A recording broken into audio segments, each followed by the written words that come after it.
So hey everyone, it's Stephen. So a friend of mine, Shari, up in the Great White North, was asking me, could you do one on time? Could you do one where you sort of center it on time? I've been all over the place, centering it on many worlds, centering it on projections from lower dimensional reality into our higher dimensional reality, and on and on and on. Super determinism is my favorite. That's the horse that I'm rooting for, but I'm not rooting for it quite as much as I was after yesterday's many worlds thoughts. But anyway, time is, and it's a very hard question. This is my third attempt at a video to do that. Here's the thing: time is part of space time. We exist in space time, and the fabric, the topology of space itself is this four-dimensional space-time that we occupy, and so time is integral to everything in this created world. And we posit that the God that created this is a God that exists outside of space-time. That the space-time was created, and his effort to have a creation to accommodate his overflowing love, so that the created as well as the uncreated could maximize love, and that being the mission of God and the fundamental tenet of Christian theology. And so either if God is projecting this universe, and he's coming from a lower dimensional where space-time doesn't exist, and where time doesn't exist as we know it, because space-time doesn't exist. And so the time is, if time exists there, it's in some very, very different way. And so the omniscience and the ability of God to allow us to have free will while at the same time knowing what's going to happen is because if you exist outside of time, there's all sorts of things you can do that make it look in the created space-time universe as though God is everywhere at once, God is all-knowing, and yet we really, really feel like we have a free will. And in theology, it's necessary that we do have a free choice, because you can't have loving without free choice. And so the enterprise of filling creation, of filling time-lined creation with love without free will is it just doesn't work. You need free will to be able to choose freely to love. So that's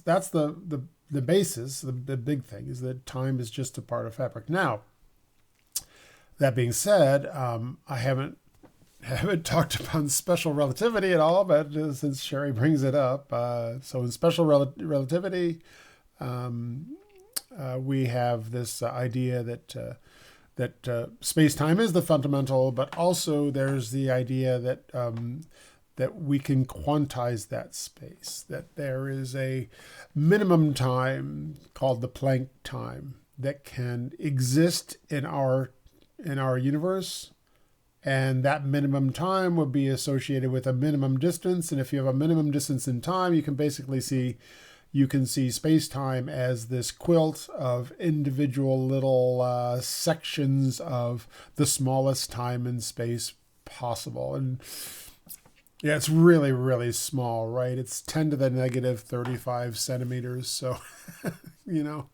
so the size of a proton for us compared to a proton is the size of this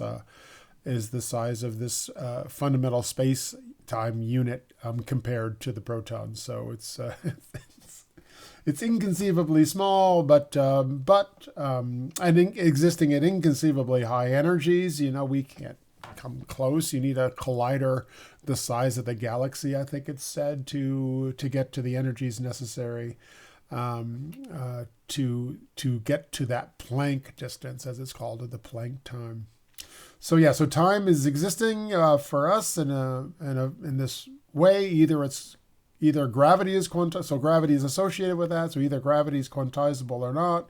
If gravity is quantizable, then space time itself is quantizable, and then that means that that time is existing in discrete units and it's non-continuous. And what does that mean for us, Shari? I mean, I don't know.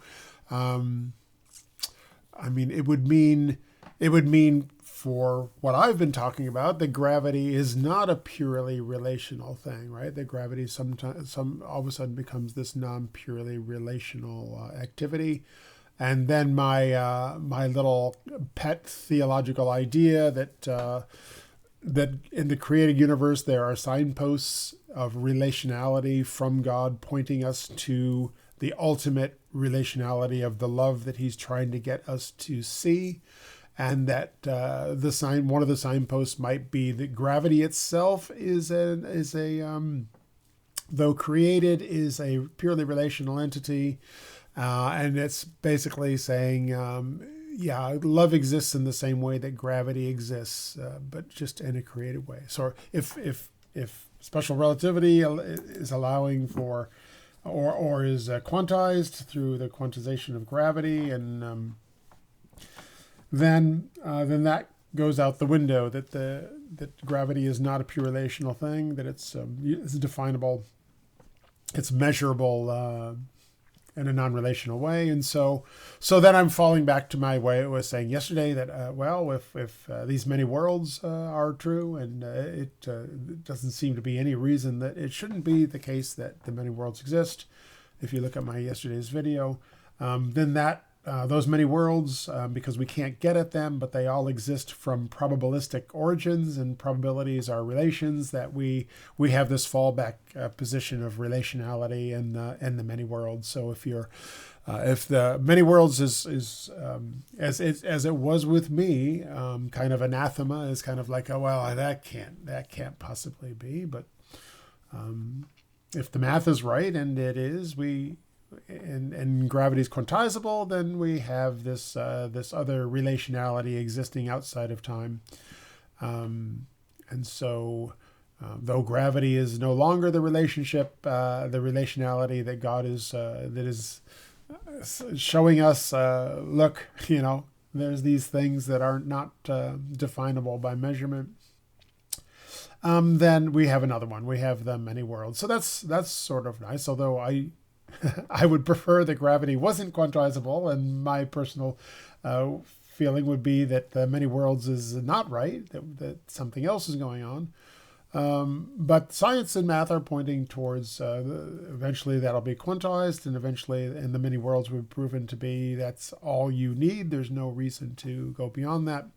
And therefore we still have this sign from God that that pure relationality can exist. It's not, if you can't believe that an overflowing love of God is real, then maybe you can look at the math and say, well, we have this relationality of many worlds, and as long as we can get our mind around that, then maybe getting our mind around the love of God is easier, since they're existing in the same way. And I would say that if this is right, that God is in His loving way giving us this other thing to latch onto. If you can't believe in love, maybe you can believe in the science and the math that tells you that pure relationality can be.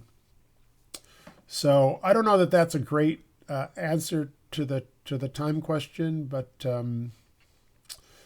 yeah, I'm kind of torn on this, because theologically I would much prefer gravity be non-quantizable and many worlds hypothesis be wrong, and that there is something some special sauce there that's leading to the created world reflecting the love of God. But if the science part is right, if the if the pre 3 years ago me is is right, then that's fine too. We still have this many worlds hypothesis that points to a loving God.